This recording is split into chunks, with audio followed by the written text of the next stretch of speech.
Yesterday, Judge William Pauley decided that he was going to unseal court documents related to Michael Cohen that apparently have directly implicated both Donald Trump and Hope Hicks in the Stormy Daniels hush money payment and cover-up. This would mean, if these documents are to be believed, that both Donald Trump and Hope Hicks were accomplices to this massive campaign finance fraud. They knew about it, according to these new documents. They helped to cover it up. There were multiple different phone calls that took place. It even got to the point, according to these documents, the FBI was involved in investigating this. And that's actually where a lot of this information came from, was from actual FBI agents. And here's just one thing I want to read off of here, because this is just remarkable, the chain of events that happened.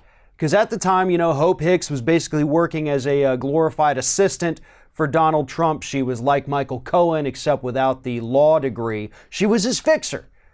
And so the documents detail this chain of phone calls that took place with Michael Cohen, David Pecker from the National Enquirer, Trump, and Hope Hicks. Here's how one of the chains went. This was October 8th, 2016.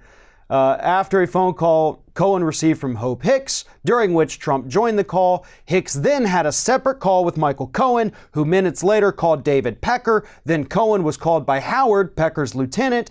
Cohen then called Hicks, then got a call from Pecker, and then called Trump, with that final call lasting 8 minutes, according to the documents. And this was all right around the time that all of this news was about to break. Again, we're talking October 8th, 2016, a month before the 2016 presidential election. Everybody I just mentioned in this little chain of phone calls that took place over a span of about an hour, they were all panicking because Stormy Daniels was about to go public. The Karen McDougal, the Playboy Playmate affair story, that was about to go public. The Access Hollywood tape had just come out. They knew that any one of these other affairs of the president coming out would be disastrous. And that's what they were all coordinating there. And it worked for them. Stormy Daniels' story didn't come out till well after the election. Karen McDougal, same thing. And with the McDougal story, which has been grossly overshadowed by the Stormy Daniels story, it's still just as important. The National Enquirer, their media group, they're owned by David Pecker, they paid her $150,000 to not come forward and pay and tell her story.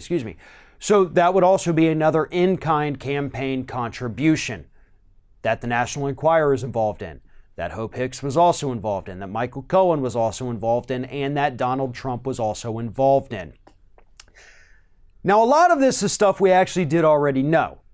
But we did not know the chain of command. We did not know necessarily that Hope Hicks was directly involved in it.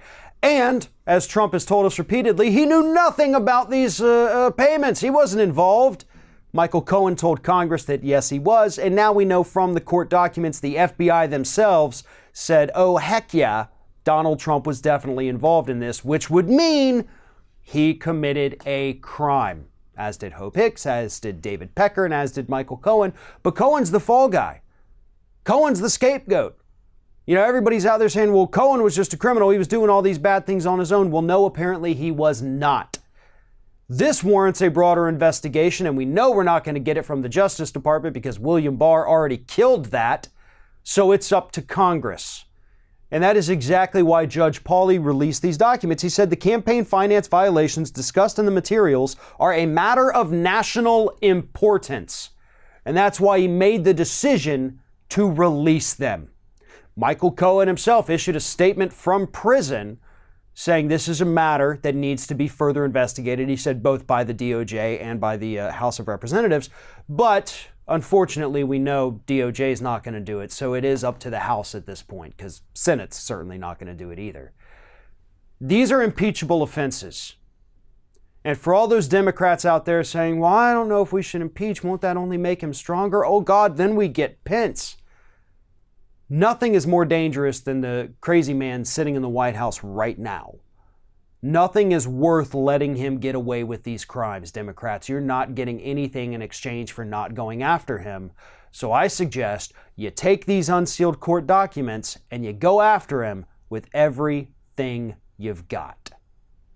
Thanks for watching, everybody, and don't forget, if you like what you see here, like, comment, share, and subscribe to our channel. And now you can also become a member of Ring of Fire and get exclusive early access to certain Ring of Fire videos all throughout the week. Just click on the little join button right below the video.